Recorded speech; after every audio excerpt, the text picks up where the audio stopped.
আমি যাব অরিন্দম বাবুর কাছে। অরিন্দম বাবু, কলকাতা পুলিশের ইতিহাসে হয়তো প্রথমবার, আমি জানি না, আমার মনে হয় প্রথমবার, যে একজন ওসিকে ডিউটিরত অবস্থায় সিবিআই তুলে নিয়ে গেল এবং অ্যারেস্ট করলো।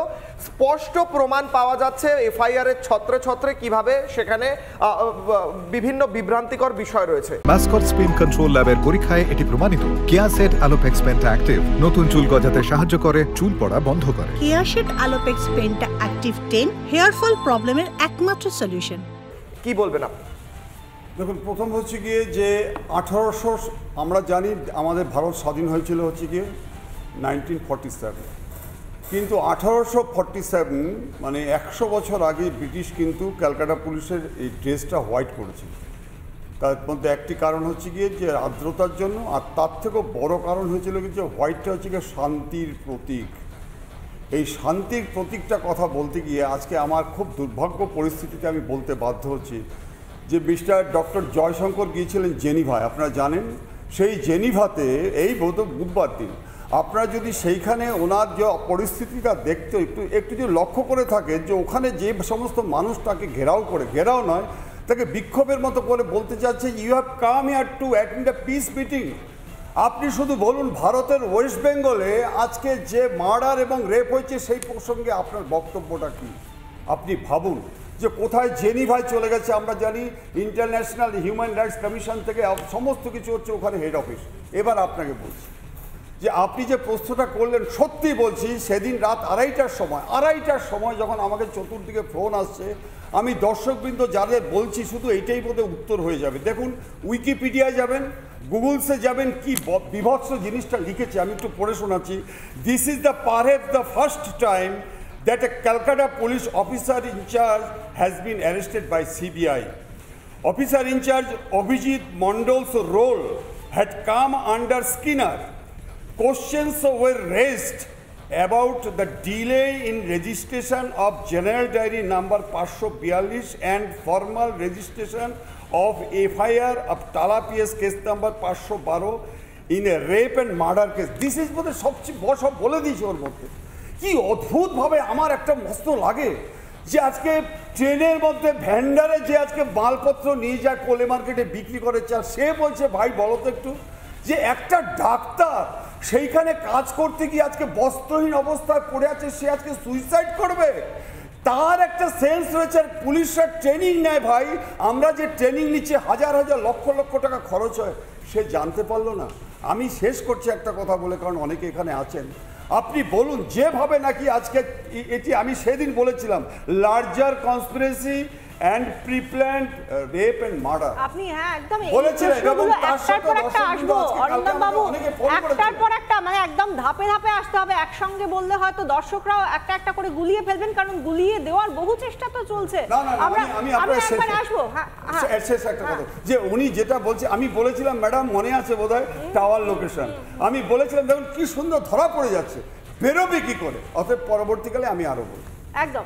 আমরা একবার ফিরদৌস শামীম আমাদের সঙ্গে আইনজীবী এই মুহূর্তে যোগদান করেছেন, তাকে একবার আমরা বলে দিই তিনি রয়েছেন আমাদের সঙ্গে, তার আসার কথা ছিল, তিনি এই মুহূর্তে এসেও গিয়েছেন, আইনজীবী ফিরদৌস শামীম। আমি একবার মহানন্দাদির কাছে আসবো। মহানন্দাদি, আপনি একজন অধ্যাপক এবং আপনার পাশে যিনি বসে রয়েছেন তিনি একজন জুনিয়র চিকিৎসক এবং এরাও কিন্তু ট্রেনি শিক্ষানবিশ।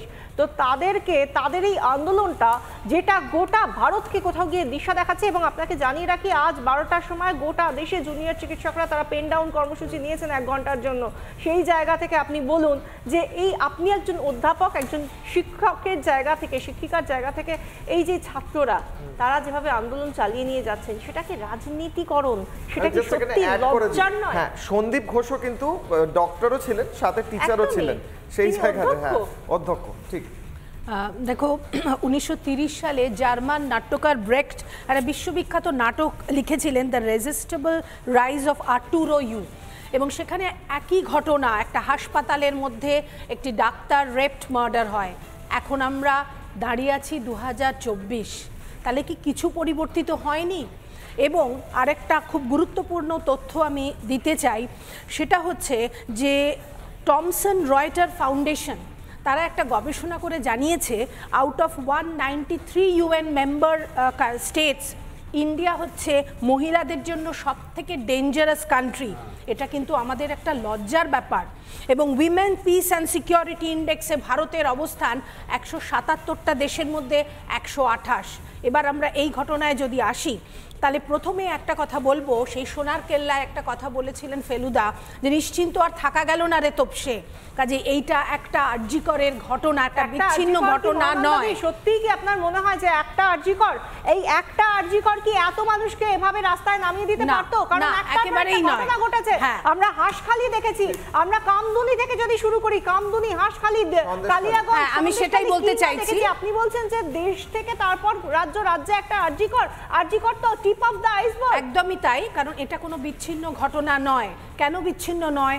কারণ এর মধ্যে এই মৃত্যুর সঙ্গে একটা লার্জার কনস্পিরেসি যে যুক্ত, সেটা আমি বলছি না, আমরা কেউ বলছি না, সিবিআই বলছে। এবং সবথেকে দুর্ভাগ্যজনক হচ্ছে পুলিশের গাফিলতি।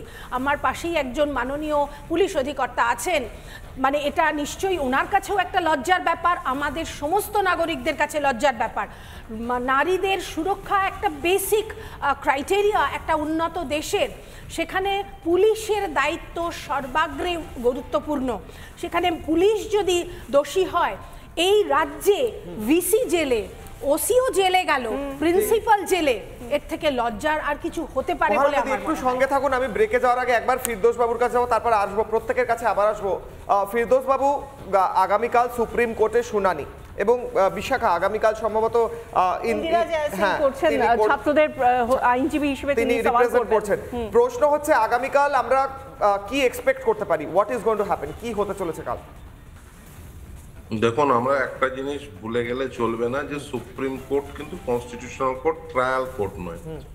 ট্রায়াল হবে, সম্পূর্ণ হবে কিন্তু নিম্ন আদালতে, সেটা সুপ্রিম কোর্টে নয়। সুপ্রিম কোর্ট কি করছে? সুপ্রিম কোর্ট বা যে কোনো কনস্টিটিউশনাল কোর্ট সাধারণভাবে ইনভেস্টিগেশন যেটি চলে সেটার মনিটরের পরে, অর্থাৎ ইনভেস্টিগেশনটি সঠিকভাবে চলছে কিনা সেটা দেখা সুপ্রিম কোর্টের কাজ। নিশ্চিতভাবেই এই যে সিবিআই যে তদন্ত প্রক্রিয়া চালিয়েছে, সেই তদন্ত প্রক্রিয়া সম্পর্কিত রিপোর্ট আদালতে জমা দেবে। অ্যাজ ওয়েল অ্যাজ আমরা বলে যাচ্ছি একটি ঘটনার কথা, সে 14ই আগস্ট রাত্রে কিন্তু একটা ভ্যান্ডালিজম চালানো হয়েছিল। এই আরজিকর কাণ্ডে খুন এবং ধর্ষণ সেটা তদন্ত করছে সিবিআই। এই যে মেডিকেলে যে দুর্নীতি তার তদন্ত করছে সিবিআই, কিন্তু 14ই আগস্ট যে ভ্যান্ডালিজম চালানো হয়েছিল সেই ভ্যান্ডালিজমের তদন্ত করছে কিন্তু কলকাতা পুলিশ। এখন সেই সম্পর্কিত রিপোর্টও নিশ্চিতভাবে জমা দেবে, কিন্তু আমরা এখনো পর্যন্ত জানতে পারছি না যে সেখানে কেন ওই মানুষগুলো হঠাৎ করে ভ্যান্ডালিজম চালানোর জন্য এই কি 70 থেকে 80 জন মানুষ হঠাৎ করে সেখানে জমা হলো, তাদের কে পাঠালো, এই যে কনস্পিরেসি তার পিছনে আসলে কোন কোন মাথা রয়েছে, কেন পাঠানো হয়েছিল, এর তদন্ত কি কলকাতা পুলিশ সঠিকভাবে করেছে? করলে সেই সংক্রান্ত রিপোর্ট নিশ্চিতভাবে আদালতে তারা জমা দেবে। কিন্তু আগামীকাল নিশ্চিতভাবে আমরা হয়তো বা জানতে পারবো এই যে ওসি যিনি বর্তমানে কাস্টাডিতে রয়েছেন, as well as Sandip Ghosh যিনি বর্তমানে কাস্টাডিতে রয়েছেন, উভয় কেসে দুর্নীতি এবং খুন ধর্ষণ, এদের ভূমিকা কি ছিল? যদি আদালত মনে করে রিপোর্টের অংশ থেকে সেটা পড়ে শোনানো বা অর্ডারের শীটের মধ্যে সেটা তুলে দেওয়া উচিত, নিশ্চিতভাবে তুলে দেবেন। এর আগে আমরা দেখেছি পুলিশের ভূমিকা নিয়ে স্বাভাবিকভাবে একজন আইনজীবী হিসেবে আপনার সেই প্রশ্নটা রয়েছে কিশোর। আমরা